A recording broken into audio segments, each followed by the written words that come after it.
c'est qu'on voit quand même des membres seniors de son entourage qui sont en train de se distancier de cette décision d'attaquer en Iran.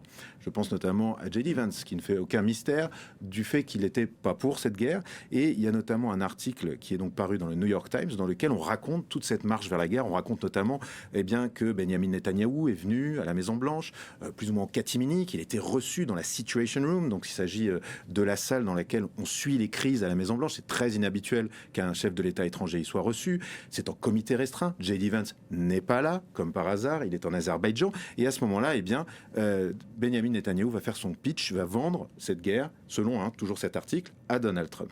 Et son entourage va écouter, les services de renseignement et tout l'état-major américain va dire, écoutez, monsieur le président, on revient vers vous avec notre avis.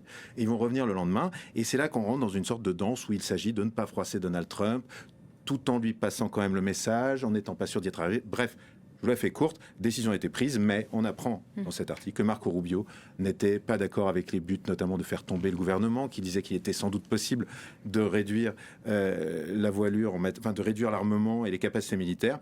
Et dans le même temps, on apprend qu'une bonne partie de l'état-major était tout à fait contre.